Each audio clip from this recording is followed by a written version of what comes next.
lalong feel na feel. Pagtapak pa lang ng September, ramdam ang Christmas fever. Hihirit na na, whenever I see, bibirit na na. All I want for Christmas is the longest and it's the best. Paskong Pinoy is above the rest. Pag magkakasama sobrang happy naman, hindi ka lilimutan pahahalagahan. Kasabay na ngayon ang buhay ngayon, kami kasama mo sa habang panahon. Sabay-sabay tayo na mapagpatalon, sama sa abangan na bago sa bagong taon.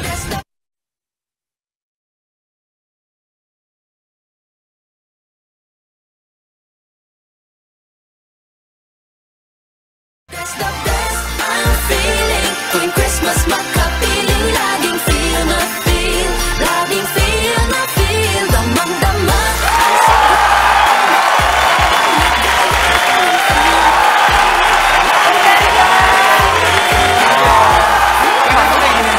Medyo muna bago kain. Wait lang. Ang galing.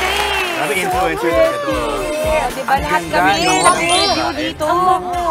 Nakakamiss makita itong mga bahay na. Oy, mga bahay, huwag kayong gigiba ha. Matatag tayo ha, tuloy ang Pasko. Bawal ma-cancel, okay? Batiin muna natin ang mga kapatid natin. Good morning, mga kapatid! Guys, finally, it's December. December, wow! Ako, at isang masayang pagbati na maupay nga aga para sa mga kapatid nating waray, unang araw ng buwan. Pero last day of the work week, kaunting oras na lang, weekend na! Yes! Makapagsalita, kala mo naman talaga. At umabot ha! Sigurado po, marami na sa inyong looking forward para sa isang masayang weekend bonding kagaya namin. Yes. Kaya heto, subukan nyo rin pong gumawa ng sarili nyong gingerbread house kagaya natin mga to. Saktong-sakto, lalo na ngayon, magpapasko. Correct. Totoo yan, Mama Dims. Alam mo, para sa ating iba pang mga kapatid, alam nyo ba na itong mga gingerbread houses na ito, nakagawian itong gawin at kainin tuwing holiday season. Tulad ngayon, Christmas tradition ito sa maraming bansa, lalo na sa Germany, na nagsimula pa noong 16th century. Sa Germany, guten Morgen! Guten Morgen! Guten Morgen, Maui! Guten Morgen. Pero sobrang interesting, ano? At pinaka-hit talaga yung mga gingerbread houses na ito sa mga kids, di ba? Yes. Paano diba ang recipe, ang sweets, spice, and everything nice. As in, cookies at mga candy din dito, Mami Chiki, oh. Oo, talagang feeling Germany ito sa rhythm yung music. Parang meron ng mga snow na nagpo-fall. Yes, Di white ba? Christmas. Yan ang mood namin ngayon. Tinan niyo to ha, Justin. Itsura pa lang, di ba? Hindi lang nakakaano, parang feeling Christmas winter. Nakakatakam din kasi ang bango. Ang sarap. May dito sa studio, guys. Pakilala natin si Mariel Alcalas. Siya po ang may-ari ng Cookie. Cookie! Hello, Daniel! Hi, Mariel! Hi, Miss Mariel. Good morning. Merry Christmas! Ikaw ang aming first guest na December na talaga. Mariel, tell us more about the gingerbread dito na mga binibenta natin. Okay, so for our gingerbread po, we have gingerbread house and gingerbread ornaments, which is cost $5.99 per kit and then $3.99 for the ornaments. So, eto. Yes. Ano naman ang kit na ito ulit? Yes Anong po. laman itong kit na to? Complete set na po siya together with the gingerbread house kit. And then, meron po siyang 3 royal icings, meron din pong 3 toppers, and then meron po siyang instruction cards. So, talagang may enjoy po siya ng mga bata. Each kit, kumpleto na po sila. Teka ba, Ito ito na, yung oh. laman, ano? Ito Ganda. po. Yeah, Naku, assemble perfect na mga nga. mami, exciting! Dahil ito para sa mga anak ninyo, silang gagawa ng mga cookies para sa inyo. Uy! Icing na. Yes, Galing. different icings po. Different colors na rin po sila. Uy, subok tayo. Ayun. Cute! Nalo. Subok naman talaga tayo. Mukhang excited na nga sina Justin gumawa dyan. Oh, super! Oh, may smiley face na ngayon yung akin, oh. Tinan mo, si Oh. excited Oh, siya. this is Yes. snowman. Gawa tayo. Yes. O, so paano ba? Paano gagawa? Okay, Games, tuturuan muna mo natin. kami. Kasama na ba kami? Okay, let's Sige, do it. game. Okay, ay. Okay. Okay. So, lahat ng mga kita, kasama na yung ready na to Ready to ganito na yung decorate. ready na to frost. Okay. Tapos ang pagturo sa mga bata, so kukunin nila yung, ano tawag dito? Icing po, tapos ikakat po nila yung tip. ikakat? Kailangan po with guardian po Yes. para Yes. safe. Ba't Tapos, nanginginig ka? Okay. Tapos, So, ayan na, yung lumalabas ayan na. po, yes po. Tapos kahit na ano, pwede. make gusto ko your own design na lang po talaga. Ayun. And dito po, Tayo muna. Okay, oh my God! Okay. Ako yung makalat na bata. Halloween. Siya yung kailangan ng supervision. Huwag kayo mag-alala, di ba? Kailangan Edible mo ba, naman din Justin? ito. Yes, exactly. Kailangan Lahat po ng ay adult edible. At makakain po ng bata. Huwag mo ilagay sa bahay. Actually, hindi mo pala kailangan pisilin ng ano. So yung bahay medyo duguan na po, ano? Okay. No, I think because yun lang, parang you have to press it. Oo. Pero ever so Yun. slight. Yeah. Ever so slightly lang. Yan. Cute, to. So yan, So, consume. eto, ayan, eto. Ay, matatapon kasi. Tatapon nga. Hindi mo yung Tatapon siya, guys. So, O yung by kay Mami that Chiki, din po, malapit na. Ito, kay Mami Nakukuha na. Ang Chiki. ganda. Sadya. Paslat natin, pakita natin. Sadya. Tapos pwede natin lagyan ng mga candies, marshmallows, sprinkles. Go, Mami Dim! Ang role ko kasi talaga dito, taga-kain. Yan. Here. Oo nga, tapos diretso kain. Tapos meron din ka pong gingerbread house making. Parang mas trip ko yung gingerbread house. Yes. Okay, naman. Ayan, ito yung cookies. Ayun. Kakainin ko na yung finished product. Go lang. Doon tayo magaling. Yung isang kit mo, yung tinatanong ni Ayo. Boss, gingerbread house house po. naman. So, mas ito yung 699. 599 po. 599. Bali, siya po yung mas bestseller, yes po. Di ba, no? Kasi you can display it, I think. Yes. Tapos, pag may mga makukulit na bata, yun ang kakain. Kagaya mo. Or pwede sabihin, sa December 25 Oh, pwede nakakainin na. yan. Pwede ba yun? Na ilalabas natin ng mga December 20. May shelf life Actually, na. ang shelf life niya po is 3 weeks. So, kailangan po, naka-fridge po siya para lang po mas tumagal. Pero Para mas pwede rin po tumagal. room temperature, but it will last for 1 week. Ah, okay. Alam ko, December na, ba't parang Halloween yung akin? Oo nga, sabi ko ba't nga yung akin mukhang ghost, guys? Dugo-dugo. Dugo-dugo gang. It's so good. Can I just say na masarap din siya? Hindi lang siya magandang tignan, masarap din siya. Oo. Tsaka alam mo, matutuwa yung mga bata kasi iba yung feeling na may ginawa ka tapos ikaw yung kakain din, di ba? Exactly Parang may po. fulfillment. It's the experience po And the talaga. experience. And the bonding with the mommies and the At tanong ko daddies. sa'yo, kasi hindi lahat familiar sa gingerbread, kasi di ba galing Germany, social, Yes po, di ba? yes May luya ba talaga to? Actually, hindi siya pinakaluya. Ang iniisip po kasi ng iba is baka yung buong peeled na luya. But it is actually not po. Powdered lang po. Powdered. Tapos Powdered. with May the lasang- twist of secret ingredients. Ah, may secret ingredients. Okay, bulong mo na lang sa akin. Walang luya. Kasi Wala po. Wala. Zero. parang Wala po, powder, powder lang. lang. Okay, so Yun may lang. konti. Parang yung feel mo lang at saka Powder. touch of Okay, ginger. okay. Kasi di ba ang ginger parang may konting anghang, yung may konting Spice. kick siya. Yun. Kala ko pag may sore throat ako, ito na yung kakainin Kakainin. ko. Diba? Excuse ka. Sana di kumain ako ng marami. Oh, ano, gumawa Pwede rin ito pang regalo. Pa, Diba? Sa mga bata. Bestseller po siya this Christmas. Tapos nagko-customize din po kami kapag may mga events. ganun. Wow. And then can I just see na, di ba pagka ganito yung ibibigay mo, pwedeng family regalo na siya. Mas Exactly po. nakakatipid ka. Experience po Ay, nila totoo. yung Tsaka pwede- ibibigay sa kanila. Tama, pwede. Nabanggit mo nga, sobrang mabenta siya this holiday season. Gaano karami yung nabibenta nyo? Actually po, nakakapagbenta po kami ng 100 kits per day. Wow! Yes po. Tapos before po kasi, sobrang onti lang. So talagang nung nag-start po kasi ako noon, parang napagtripan lang namin siya ng kapatid ko. So, Iba rin yung trip Trip nyo, nyo, ha? magaling ha? Magaling yung trip Ganyan nyo. talaga. Kaya minsan alam mo, pag fun talaga yung pinanggagalingan ng negosyo, nagsa-thrive. Totoo Diba? po, totoo po. So, in-enjoy ko lang po siya. Tinry ko po siyang i-post and then nagulat po ako na tatangkilikin po pala siya ng mga tao. Ito challenge ko sa'yo. Pagkatapos na ng Pasko, at iba na yung theme, Halloween, Valentine's, meron din ba? Yes, meron po. Every seasonal occasion po, ginagawa po namin. Tapos, Nakakaiba. bukod po doon, kapag wala naman pong seasonal occasions, nag-accept po kami ng mga birthday Mga souvenirs, events. mga events. Tapos, Okay din yun, Amazing. Yes, Galing, may galing. sarili po kaming cart para po makater yung... May cart kayo, tapos Opo, doon sa mga gagawin. events, yes. Cute naman, Okay. no? Pwede, pwede. Tsaka mag-comment lang ako ha. Maganda yung Instagram nila.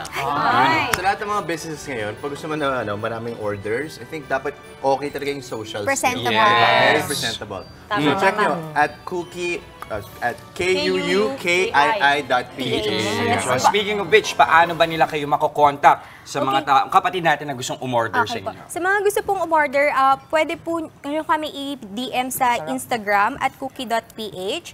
Tapos may sa Instagram po namin, meron na rin po tayong order link. Kung gusto nyo pong mas faster transaction, pwede na po order doon. Tapos magre-reply po kami within the day. Yun po. Ayun, maraming salamat sa Thank you pagpapatamis po. ng aming umaga muli. Mariela Akala Yes. ng Cookie.ph, mga kapatid.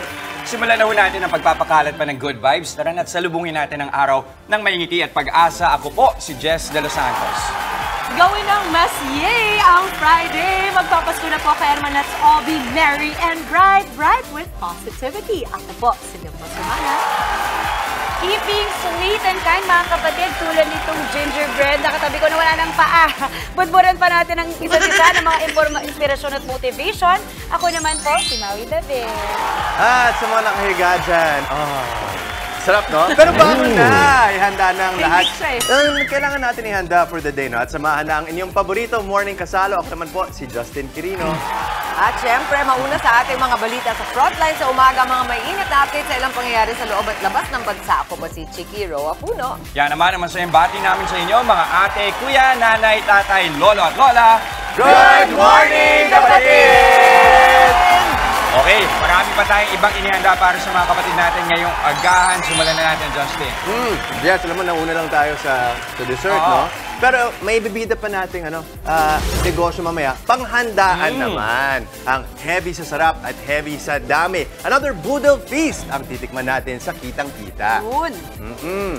At sa aking bagong adventure sa kalsada, pinulsuhan natin ang ating mga kapatid. Kung magkakaroon ka ng 1 million pesos na instant, anong unang gagawin mo? Tanong ko lang. Ano nga ba gagawin natin? Naku, sa pagbuo ng pamilya, isang laging isinasaisip ang pagbabalanse ng maraming bagay. Isang main example po dyan ang pagiging focus sa career kahit na nga may growing kids pa sina mommy at daddy. Paano ba to? May tips tayo sa Working Mom. At kahit anong mangyari, ika nga sa kanta, you just got to believe. Ay, naku, Kapit lang mga kapatid dahil on this day, makikijam sa atin ang multi-platinum recording artist na si David Pomeranz, live! Pero bago yan, sabak muna tayo sa balitaan. Sa frontline sa umaga, 17 Pinoy na hinostage ng Houthi sa Red Sea. Malapit ng pakawalan ayon sa DFA. At sa ibang balita naman, ilan pang Pinoy na naipit sa gulo sa Israel, nakauwi na. At sa showbiz, ito na, ilan pang Pinoy celebrities.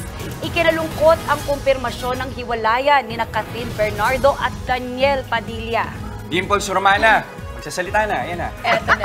Ayan, magsasalita na siya. At eto naman po, ako naman po yung nakikiisa din sa inyo Ayan. lahat. Kung anong nafe-feel nyo, ganun din naman yung naku. nafe-feel ko talaga. Even more. Pero heto, on a lighter note, para naman po mabaling tayo sa ating happiness, ay umiti pa rin tayo kahit na maraming pagsubok sa buhay. At baka ikaw na, laban lang. Sabi nga, fighting! Okay. Sabi kahapon baka kayo na po manalo sa ating kagumoka. Ako, simple lamang po ang mechanics, tutok lang sa Good Morning Kapatid. That's us. At pabonggahan lang po ng selfie habang nanonood ng ating programa. I-private message lang yan sa aming official Facebook page. That is Good Morning Kapatid. Mas pangmalakas ang selfie, mas wagi ang mapipili po naming selfie king or queen of the day. Sa pagtatapos ng show, maaaring magwagi ng 500 pesos worth of love. Kaya naman kagumoka, go and selfie na! Tuloy-tuloy lang ang pagtutok, mga kapatid. Magbabalik ang inyong paboritong kasalo sa umaga. Good morning, kapatid!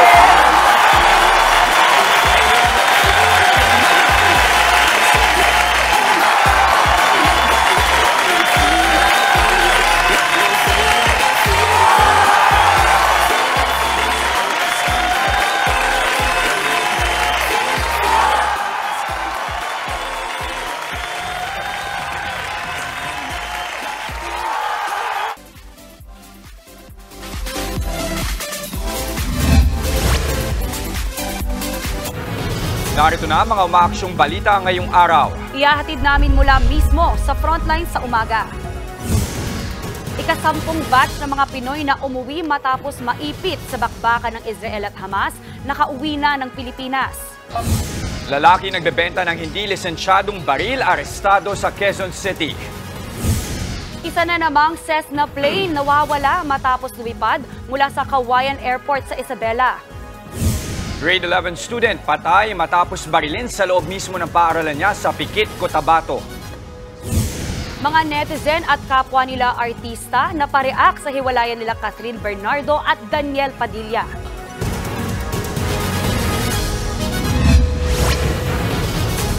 Dumating na kagabi ang ika-10 batch ng mga Pilipinong lumikas matapos maipit sa digmaan ng Israel at grupong Hamas. Baon nilang matinding takot at trauma dahil sa gyera. Nasa frontline ng balitang yan si Faith Del Mundo. Matapos halos na 2 buwan na puno ng takot at pangamba, makakahinga na rin ng maluwag ang 36 na OFW na dumating sa Pilipinas kagabi mula sa Israel. Mismong ang mga kawani ng Department of Migrant Workers ang sumalubong sa mga OFW. Kabilang sa kanila ang OFW na si Eva Carino, na 1 taong naging caregiver. Sa gitna kasi ng bakbakan, parami ng parami ang mga nadadamay na sibilyan. Narinig ko yung palitan ng bomba between Gaza and Israel. And yung building namin nanginginig. Pinapastay ako nung amo ko. Umiiyak siya sa akin, nagmamakawan na huwag na sana ako umalis. But pag nagstay pa ako doon, magkakaroon ako ng anxiety or post-traumatic disorder. Sa kapitbahay namin, sinusunog na yung bahay. Binobomba na yung iba. Nagkaroon na ng massacre. Si Annalie naman, hindi raw mapakali tuwing maririnig ang pagsabog ng mga bomba. Dinig na dinig din at saka pati na sa hanggang Tel Aviv na yung nila, yung pagpapaputok nila ng rocket at saka kabilaan na sila yung Hezbollah at saka yung Hamas, kabilaan na silang umaatake. Sobra yung kahit yung kakaibang tunog lang, nagugulat na kami. Kaya naman gaya ng iba nilang kababayan, nagpasya na silang magpasaklolo at umuwi ng Pilipinas. Pag nandun ka sa sitwasyon na gulo, yung war, talaga pong hindi mo alam yung buhay mo, tapos hindi mo pa kasama yung pamilya mo, So talaga pong yun po yung naging desisyon namin, ng lahat ng nagparipat na umuwi, dahil syempre po sa aming kaligtasan. Gaya ng mga naunang batch, makakatanggap din ng tulong ang grupong ito ng mga OFW.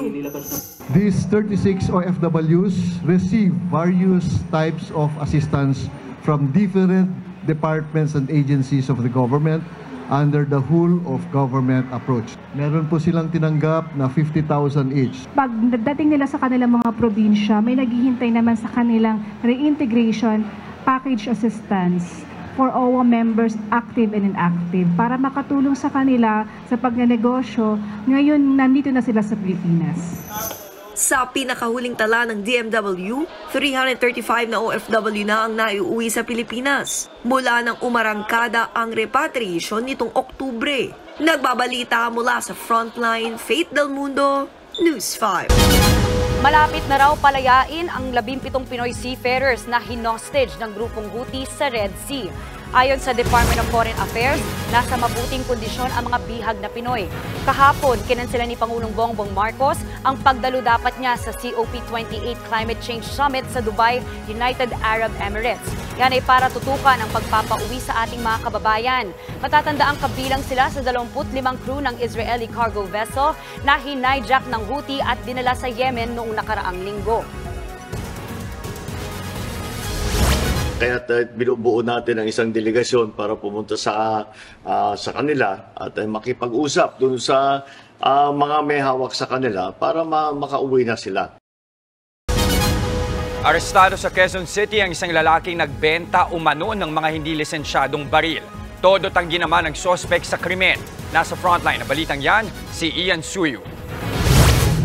Pinasok ng mga tauhan ng Quezon City Police District ang madilim na eskinitang ito sa barangay Pasong Tamo sa Quezon City. Matapos ang ilang minuto, lumabas ulit ang mga operatiba kasama na ang isang lalaki. Yan ang target ng kanilang operasyon na si Richard Maasin, 24 anyos. Inaresto siya sa pagbebenta umano ng mga hindi lisensyadong baril. Isinagawa ang operasyon sa bisa ng isang tip laban sa suspect. Nagtatak tayo ng tracing at surveillance para makumpirma ang information na to at nag-apply tayo ng search warrant. Nakuha sa bahay ni Maasin ng isang bag na may kalibre 22 na revolver na kargado ng mga bala at isang kalibre 38. Hinala ng mga pulis, posibleng ginagamit ang mga binibentang baril sa iligal na gawain. Mga holdupper daw ang parokyano ng suspect. Lumalabas sa investigasyon natin na itong 2 baril na nakuha sa suspect ay walang lisensya.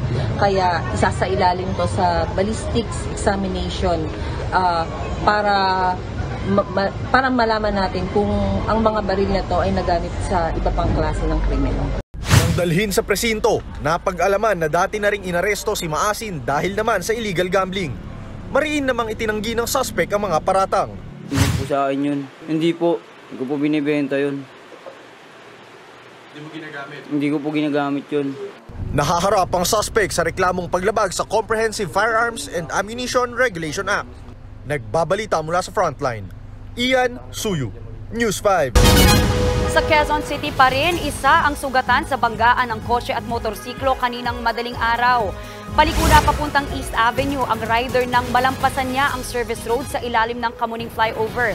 Sinubukan ng rider na umatras pero nasapul siya ng kasunod na kotse. Sinakluluhan at dinala ng mga rescuer ang lalaki. Aminado siyang nakainom. Patuloy siyang nagpapagaling sa ospital. Ipinatatawag na ng LTO ang motoristang pilit kinukuha ang lisensya ng nakaalitang driver sa C5 Taguig. Itinanggi naman ng PNP na kasapi nila ang lalaki na nagpakilalang pulis. Nasa frontline ng balitang yan, si JC Cosico. Akin na yung lisensya mo. Ako, nasa lugar ako. Akin na yung lisensya mo. Umiiwas na ako sa inyo. Akin na! Kaya mo, galit na galit. Titignan ko lisensya mo. Viral sa social media ang lalaking ito na galit at pilit kinukuha ang lisensya ng nakaalitang truck driver sa C5 sa Taguig City. Nangyari ang insidente nitong nakaraang Biyernes. Inakusahan ng driver na SUV na ginit-git siya ng truck. Pulang-pula mata mo, nakadrugs ka. May mga sakay ako doon.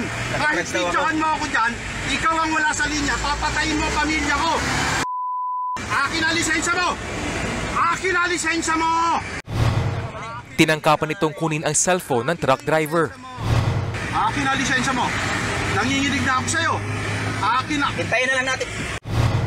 Dumulog sa programang Wanted sa radyo ni Senator Raffy Tulfo ang truck driver. Kwento niya, nagpakilalang pulis ang driver na SUV. Nagbanta pa raw ito na babarilin siya at ang pahinante niya. At sinabing alam daw nito ang kanilang bahay. Itinanggi naman ng truck driver ang panggigit-git.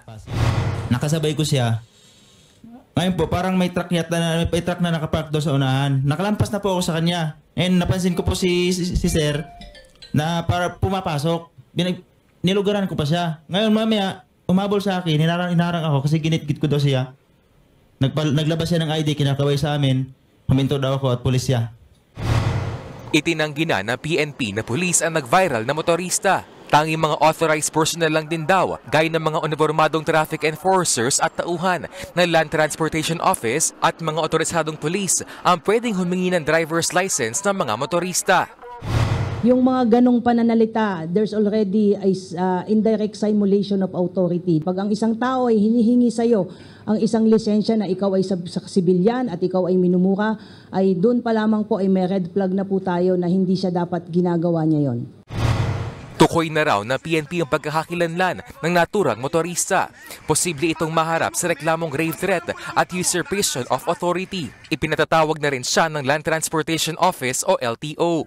Habang may investigasyon, sinuspende muna ang rehistro ng kanyang SUV at ng kanyang lisensya sa loob ng 70 araw. Isa ring motorista ang navideohang nanapak ng traffic enforcer sa Novaliches, Quezon City. Isang retiradong pulis din ang nambatok at nanindak gamit ang baril sa nakagigitan niyang siklista sa Quezon City noong Agosto. Umabot pa nga yan sa Senado hanggang sa ipasauli sa kanya ang nakuha niya benepisyo sa PNP. Para hindi na humantong sa mas malaking problema ang simpleng away kalsada, isa lang ang paalala ng mga otoridad. Maging mahinahon po, huwag mainit yung ating mga ulo dahil this might lead to a mas magulo at mas grave pa na insidente that may result to injury or even death. So sana mag-ingat po tayo. Nagbabalita mula sa Frontline, JC Cosico, News 5. Isa na namang Cessna plane ang pinaghahanap ngayon matapos mawala sa Isabela. Ayon sa Office of Civil Defense, pasado alas 9 ng umaga kahapon nang mag-take off mula sa Kawayan Airport ang eroplano. Sakay nito ang pilotong si Captain Levy Abdul II at isang pasahero. Bigla namang naputol ang komunikasyon sa eroplano sa gitna ng biyahe. Hindi na rin ito dumating sa Palanan Airport. Hinahanap ng Cessna plane at 2 sakay nito. Patay ang isang grade 11 student matapos pagbabarilin sa loob mismo ng paaralan sa Pikit, Cotabato. Ayon sa DepEd Cotabato, Miyerkules nang mangyari ang pamamaril. Abala sa pag-aayos sa stage ng paaralan si John Ray Kabuga nang lapitan at barilin ng 2 gunman. Mariin itong kinokondena ng DepEd, lalo pat ginawa ang krimen sa harap ng iba pang estudyante. Nakikiusap din sila sa mga otoridad na agad hulihin ang mga nasa likod ng pamamaril sa biktima. Mayroon naman na daw persons of interest ang mga pulis. Patuloy na inaalam ang motibo sa likod ng krimen.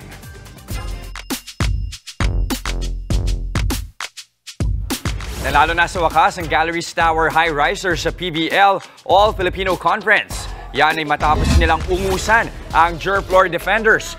Lamang ng 2 set ang Juror Floor nang umarangkada ang opensa ng Galleries. Sa huli, nanaig ang High-Risers matapos ang deciding 5th set. Buhay naman ang tsansa ng PLDT high-speed hitters na makuha ang huling semifinal spot matapos lampasuhin ang F2 Logistics Cargo Movers.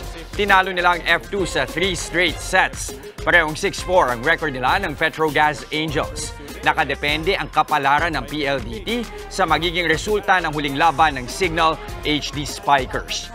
Napanatili naman ng Creamline Cool Smashers ang top seed ng conference matapos talunin ang Akari Chargers in 4 sets. Isang panalo na lang ang kailangan ng Creamline para masweep ang 11-game elimination round. Get ready to cheer para sa inyong paboritong pep squads sa pagbabalik ng UAAP Cheer Dance Competition bukas. Unang magtatanghal sa Mall of Asia Arena ang UE Pep Squad na 90s ang kanilang tema. Pangalawa ang defending champions NU Pep Squad na may temang Elvis Presley. Sunod naman ang Ateneo Blue Babble Battalion na Super Bowl ang theme at Adamson Pep Squad na mag-aalatrols. Panlima ang UP Pep Squad na gagamitin ang hits ng Eraserheads bago ang Lasal at FEU Cheering Squad. Huling papasok ang UST sa Lingawi Dance Troupe para ipakita ang routine nilang inspired na K-pop group na Blackpink.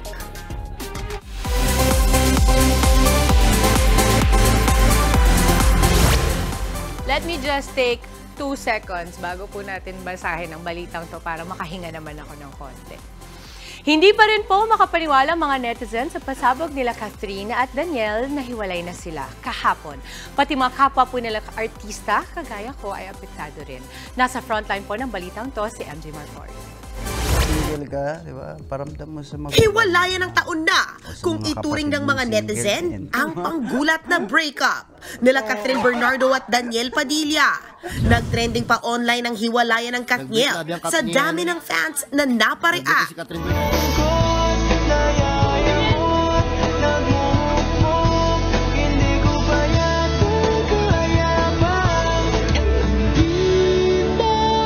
Kahit ang mga hindi fans, apektado.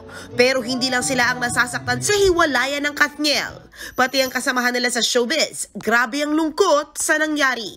Sina Sue Ramirez, Angelica Panganiban, Lovely Abella at Sofia Andres. Yakap na mahigpit ang comment sa post ni Kath. Pati si Melay Cantiveros, Rufa Gutierrez at Alora Sasam. Nagpahayag ng suporta at pagmamahal para sa dalawa. Nagpost na rin si Mama Carla Estrada ng picture kasama ang Katniel na may caption na "We love you both." Para naman kay Bella Padilla, ang pinakamasakit daw ay ang ma-realize na ang isang tao ay dadaan lang at hindi kailanman mananatili sa buhay mo. May payo rin ang aktres sa mga nakasaksi sa journey ng Katniel. Yan ay acceptance and kindness in everything we say or do. Kagabi, kinumpirma ni Catherine at Daniel ang hiwalayan matapos ang 11 taong relasyon ng dalawa. Alam daw ni Catherine ang mga kumakalat na usap-usapan online tungkol sa kanila ni DJ. Mahirap man, pero gusto niya raw na sa kanya manggaling na hiwalay na sila ni Deej. Sinubukan pa raw nilang ayusin ang kanilang relasyon pero hindi na raw ito kayang maibalik sa dati. Nagpasalamat din si Kath kay DJ sa 11 beautiful years na habang buhay niyang pahahalagahan. Sa post naman ni Daniel, sinabi niyang isang malaking biyaya ang kanilang pagmamahalan. Nagpapasalamat din ang aktor sa pagsama ni Kath sa kanyang highs and lows. Dagdag pa niya, "Our lives may drift away, but our love will still ride that tide." Sabi rin ni Daniel, walang hanggan at walang katapusan ang pagmamahal niya sa kanyang Bal. Para sa Kathniel fans, alam daw nilang mahirap itong tanggapin pero kailangan. Sabi ni Kath, sana'y samahan silang dalawa sa kani-kanilang healing process. Nagbabalita mula sa Frontline, MJ Marfori, News 5. That's very sad news. Ay, no? grabe. Oo. And I think, siguro kahit Kathniel fan ka man or hindi, you will really hurt for them also. Oo. Kasi 11 years eh. Mahirap yung long-term relationship breakup, di ba? Yeah, and maraming affected talaga kasi naging malaking bahagi sila ng buhay natin, ano? Yung mga fans, yung mga manonood. I think if there's anything, kasi syempre parehong kaibigan ko to. And I have, so many people have already asked me, no? And I always say, inaantok ako. Alam nyo naman yan eh. In all of my friends' affairs, I never like to speak about it because this is their story. Pero ako, since ate nila akong dalawa, at nakikiluksa din ako with everybody, lahat, lalo, of course, for us, kasi I've seen these kids off-cam as well, no? And I know how much they love each other, and even their families have so much respect for one another, and their supporters. Ngayon lang, gusto ko lang sabihin na there is value in every ending, there's always a beginning. So I cannot wait for these two to grow separately but still very supportive of one another. Hindi naman ibig sabihin ay natapos ang relasyon nila, ay matatapos yung pagmamahal nila para sa isa't isa. Some people, we can actually love from afar. Diba?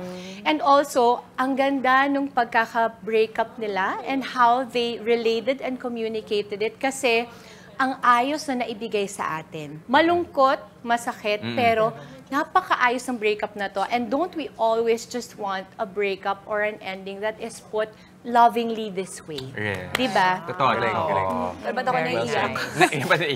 Isa ang ganda, Mami Dims, yung ginawa nila ng pagpapahalaga din dun sa kanilang fans. Of dun sa mensahe. At mahal na mahal nila sila. More than anything, I'm sure ang pinakamahirap ng break dyan ay yung sa mga sumusuporta sa kanya.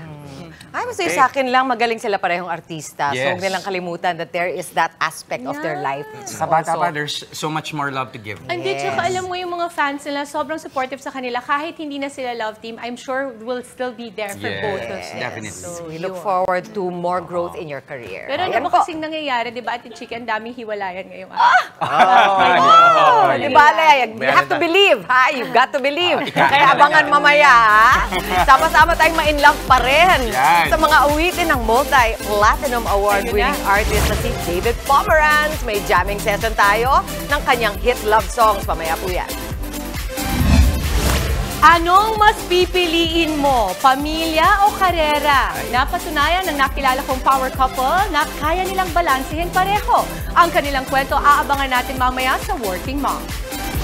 At sa kitang-kita, bibisitahin ni Jess ang isang boodle fight business na kumikita ng 200 to 300,000 pesos kada buwan. Chinek ko kanina. Chinek. 200 to 300 yan. Kaya wag po kayong aalis, magbabalik pa ang inyong fave morning kasalo ang Good Morning, Kapatid!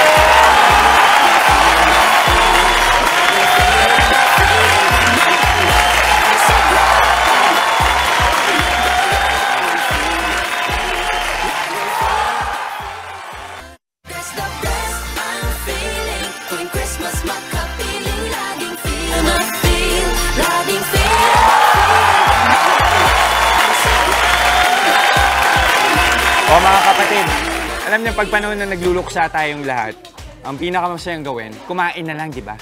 Ilaan na lang natin sa pagkain. Nakita niyo naman, napakarami sa harapan ko, di ba? Boodle Feast is love talaga naman. Perfect na handa sa reunion at Christmas party. Yan ang ibibida nating negosyo dito sa Kitang-Kita.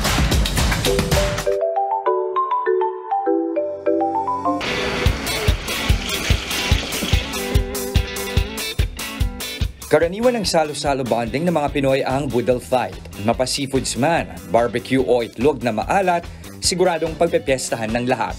Boodle Fight ang naging winning business ng dating OFW na si Hector. Gamit ang ipon na 20,000 pesos mula sa pagtitinda ng spaghetti sa Filipino community sa Macau, nasimulan ang negosyong Mr. Fryman noong 2020. Bakit ito yung naisipan mong negosyo?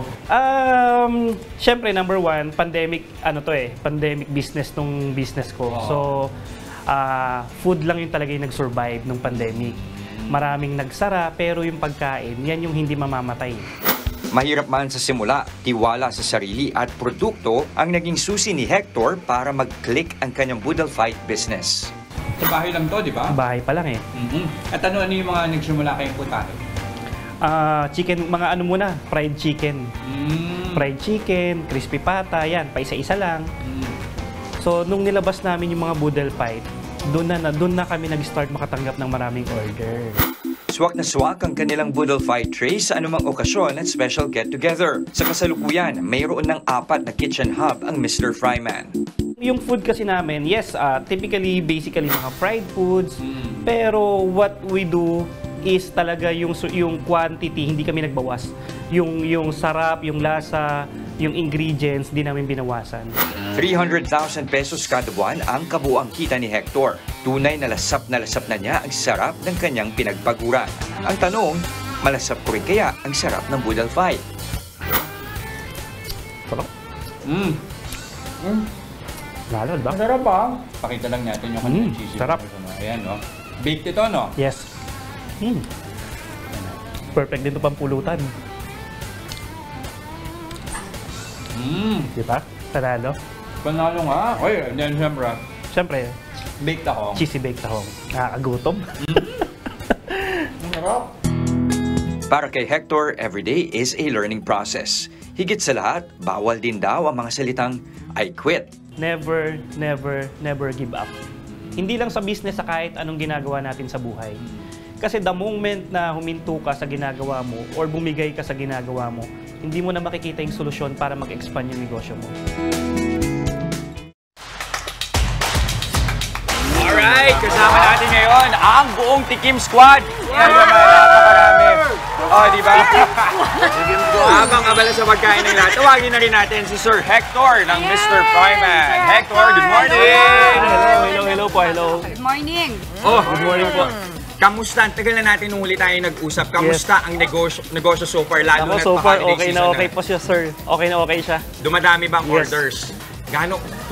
Fully book ka na ba for Christmas? Hindi pa naman. Malapit na. Malapit na. Kaya mag-order na dapat sila. Order na kayo. Oo. Baka mawalan kayo ng slot. Kung kayo ang tatanungin ko, ano yung kailangan, yung cannot miss dito, yung must have dito, sa lahat ng putahe ninyo, ano yung specialty mo? Yung Boodle Fight kasi halos pare-pareho lang siya. Pero ang pinaka-best seller namin, itong mixed rice. Ito yung iba't ibang kanin. Yung ano po yun? Meron tayong plain, biryani rice, binagoongan rice, tsaka inasal rice. So pwede to kada subo mo ibang klaseng kanin, ano? Good for how many? Ito 15 to 20 na po. Pwede na, for the holidays. Ano yun, bestseller? Nasa ano lang to, 2,000 pesos. Wow! Ganun siya kamura. Ang advantage kasi namin, sobrang affordable. Correct. Marami na makakain. Para sa mga katulad ni Mami Chicken na hindi masyadong kumakain ng karne, pwede din tayo mag-customize ng laman, di ba? Correct. Ano yung mga pwede nating ipalit, halimbawa? So yan, kumpleto din tayo ng seafoods. We have also yung cheesy baked tahong, meron din tayong shrimp, meron din tayong pusit, so kumpleto. Walang kaproblema. Walang kaproblema. Okay, so paano ba kayo makokontak para sa mga kapatid natin na nag-iisipan ng ihahanda nila sa Pasko? Okay. Message lang sila sa aming page, sa Mr. Fryman. Pwede rin silang tumawag. We have a kitchen hub across the Metro Manila and soon sa Luzon area naman po. Ayun, maraming salamat Hector ng Mr. Fryman. Tikim Squad, okay pa kayo? Okay ba? Kaya ba? Galit-galit muna. Sarap. Very good. Saka iba't iba mga rice, ano? Oo. Sobra. Pero mamaya. Kaya mo yan, Justin. Tanong ko lang. Samahan niyo ako, ha? Tutuhan natin ang ating mga kapatid kung anong gagawin nila. Kung sakaling magkakaroon sila ng 1 million pesos. At sa working mom naman po, career is life. Pero paano ba kung may baby na kayong dapat tutukan? Ang discard po ng nakilala kong power couple, tunghayan natin. At sa ating loading sikat, makikijam sa kanya mga classic na love song, si David Pomeranz live!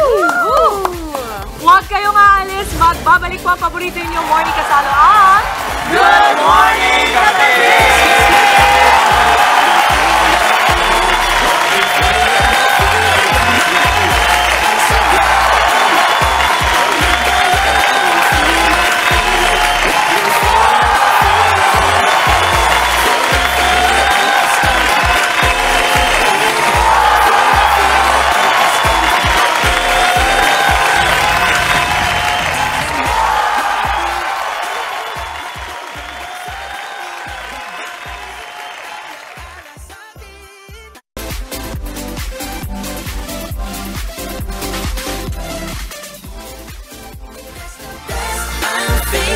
Tuwing Christmas makapiling, laging feel na feel, laging feel na feel, damang-dama ang sigla, umaapaw ang ligaya, lalong feel na feel, lalong feel na feel, feel na feel ang Paskong Kapatid, feel na feel ang Paskong Kapatid, feel.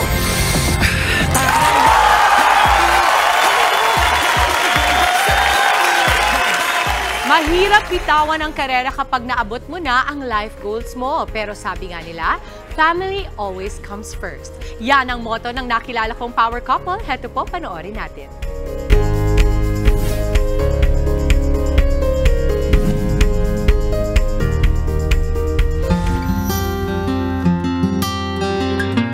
Gagawin ng mga magulang ang lahat para sa kanilang mga anak. Todo kayod sa trabaho, kahit pa madalas ay nasa sakripisyo ang quality time. Tulad na lang ng nakilala kong power couple na sina Mama Con at Tatay Jed. So Tatay Jed, ikaw, you have so many hats. I mean, right now you're a professor, you're a pastor, also you're a business manager. Ang kadalasan talagang setup na alam natin, di ba? Is that the father or the tatay is the one out working, no? How do you feel that Mama Con is also working? Malaking tulong yung work niya. Both of us are working kasi most of the time I understand that she understands what I've been through while taking care of our house, yung minamanage mo yung finances, yung mga priorities. So madalas is pinag-uusapan namin kung ano yung dapat unahin, ano yung dapat i-cancel, ano yung... And we spend time together din. Mahalaga para kina Tatay Jed at Mama Con ang karera ng isa't isa, kaya hindi nila ito binitiwan kahit pa may nadagdag sa kanilang responsibilidad. Kung in the future, if we, God willing, no, magkaroon kami ng another child, ako yung mag-change na ako yung maging husband. Ikaw naman, Mama Con, kasi ang ganda ng ngiti mo eh. Parang ako talaga nakakahawa yung ganyan eh. Sa totoo, it's not a very easy thing to do na dalawa kayong nagtatrabaho and pinagsasabay niyo pang palakin si Genesis, no? Si JJ. Yes. Actually, we're blessed na meron ng setup ng work from home. So, malaking bagay siya. So, like, mga 3 times I need to report to the office, and then kung may mga meeting kami, I just use the online platform. Sinisikap pa rin naman daw ni na Mama Con at Tatay Jed na maging hands-on kay Baby JJ, lalo na pagdating sa mga pangunahing pangangailangan nito. Para sa inyo, paano pag napili kayo, career o yung baby? Alam naman namin na it should be our child. Pero we could not sacrifice din naman the work. Sabi namin, we're planning to homeschool our child. Yes. Kasi we want to be intentional sa pagpapalaki. Hindi naman daw imposibleng pagsabayin ang karera at pagtataguyod ng anak. Kailangan lang ng balanse at magandang komunikasyon. We have to be devoted in communicating. We have to be dependent on each other. We learned naman na magkaiba kami ng strength and weaknesses. Workaholic man, sinusulit daw ni na Mama Con at Tatay Jed ang bawat oras na kasama nila ang kanilang baby.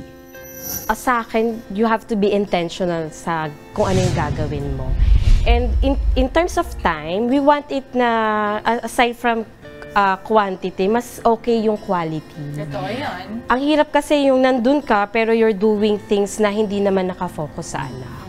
Like magsi-cellphone ka lang, tapos ang love language ng bata, ganyang age is play, di ba? So we have to be intentional and to have to give him quality time. I agree with you that it has to be intentional kasi ako ganon. I really make sure that they have memories that they will remember of me para kahit buong linggo hindi nila ako masyadong makita dahil mabibisi ako. Maalala nila, ay, naglaro kami ni Mami ng ganito, ito yung ginawa namin. So, very, very good point to be intentional and to be present in the moment. I wish you all the best. Thank you for sharing your story with us, and I cannot wait for everybody else to hear their story. Beautiful. Ngayon naman po, dire-diretso lang ang happiness ngayong Biyernes. Kaya naman, ayan na. Ayan na. Ayan na, ayan na. Buhos na mga selfies sa ating Good Morning Kapatid Facebook page. Ang cute! Ang cute. Yung mga Santa hat, oh. Yes. Kasi Pasko, ay, yun o. Happy, para happy wala silang pasok, ha? Yeah. Okay. Mga kapatid, panalalaman po ng inyong mga selfies. Ilagay nyo na rin kung saan lugar kayo naroroon para naman po sa chance na manalo ng 500 pesos worth of load sa ating Kagumukha ko selfie contest. Okay, Justin naman tayo. Dito naman. Okay. Sa tanong ko lang, alam mo yun, ang gagawin ng mga kapatid natin sa 1 million pesos. Ano kayong gagawin nila? Tuloy-tuloy lang ang good vibes lang pa rin. Ang inyong paboritong kasalo sa umaga. Good morning, kapatid!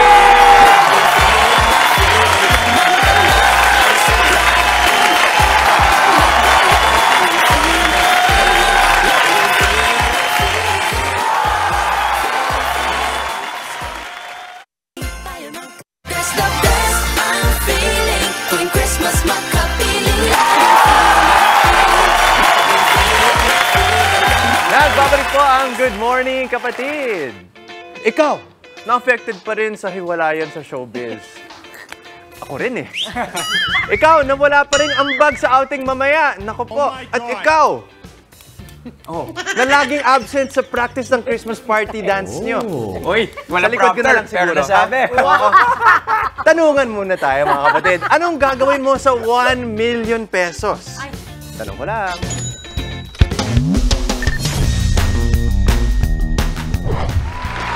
Ang sarap siguro ng may 1 million pesos, no?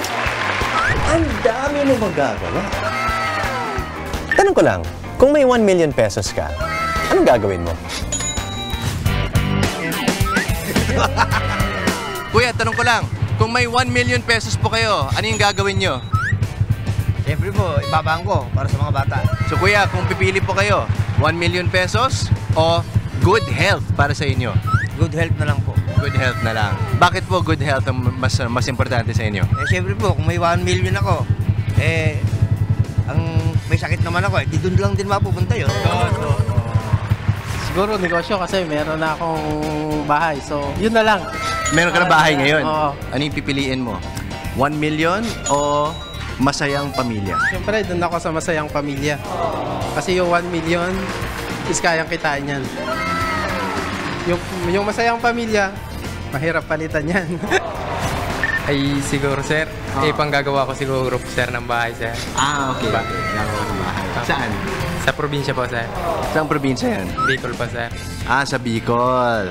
Okay. Gaano kalaki? Yung katamtaman lang, sir. Gagamitin ko po mapatapos yung bahay po na pinapagawa niyo. Mapatapos yung bahay niyo. Sipag naman ni Eliza. Okay, so Eliza, ano yung mas pipiliin mo? 1 million pesos ngayon o good health for life? Good health for life po. Bakit? Siyempre po yung pera po kasi kinikita naman po yan eh. Meron naman pong stable job. Yun po talaga yung dapat unahin. Negosyo! Anong klaseng negosyo? Restaurant. Restaurant. Ano yung mas pipiliin mo? 10 million ngayon o malungkot ka for the next 5 years? Ay, 10 million na lang.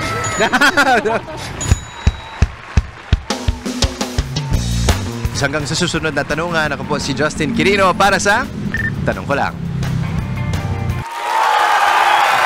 Ang cute yun! Hindi kayo makaresist pag nakita kayo ni Justin Quirino. Wow!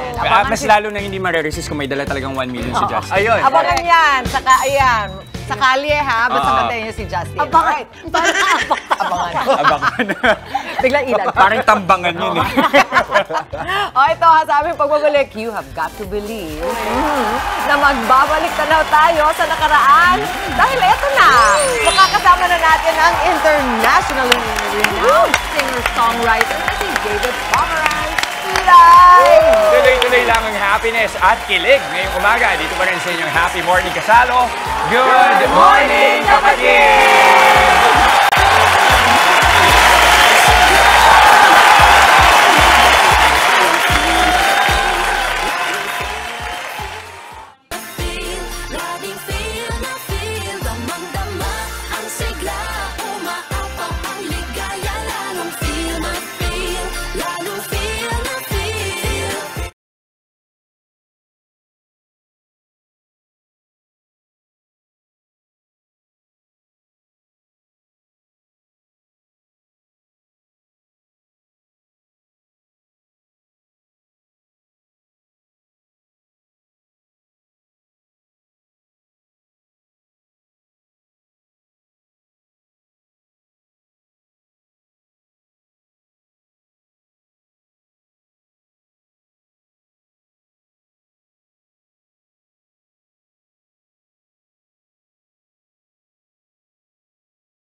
No reason not to believe in magic.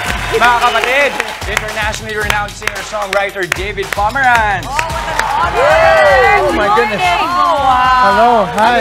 I believe in magic. I believe.